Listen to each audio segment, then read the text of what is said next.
नवरात्रि का सर्वप्रथम दिन होता है माँ शैलपुत्री का। माँ शैलपुत्री का अगर हम पौराणिक इतिहास समझे तो माता सती, जिनका विवाह शिव जी से हुआ, लेकिन महाराज दक्ष जो उनके पिता हैं ये नहीं चाहते थे कि सती का विवाह शिव से हो। इसके लिए उन्होंने एक यज्ञ करवाया और उस यज्ञ में सती भी जा बैठी और अगले जन्म ये हिमालय की पुत्री शैलपुत्री नाम से जानी गई। और अगर इसी नवरात्रि का हम वैदिक इतिहास समझे तो हमारे ऋषियों ने आयुर्वेद जैसे उपवेद में 9 औषधियां बताई हैं जो इस शरद ऋतु और शारदीय नवरात्रि में आती है, जो इन माताओं के रूप से माँ दुर्गा के रूपों से मिलती है।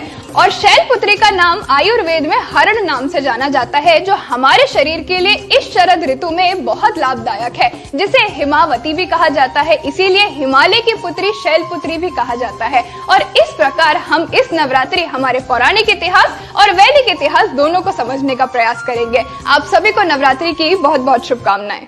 नवरात्रि का सर्वप्रथम दिन होता है माँ शैलपुत्री का। माँ शैलपुत्री का अगर हम पौराणिक इतिहास समझे तो माता सती, जिनका विवाह शिव जी से हुआ, लेकिन महाराज दक्ष जो उनके पिता हैं ये नहीं चाहते थे कि सती का विवाह शिव से हो। इसके लिए उन्होंने एक यज्ञ करवाया और उस यज्ञ में सती भी जा बैठी और अगले जन्म ये हिमालय की पुत्री शैलपुत्री नाम से जानी गई। और अगर इसी नवरात्रि का हम वैदिक इतिहास समझे तो हमारे ऋषियों ने आयुर्वेद जैसे उपवेद में 9 औषधियां बताई हैं जो इस शरद ऋतु और शारदीय नवरात्रि में आती है, जो इन माताओं के रूप से माँ दुर्गा के रूपों से मिलती है।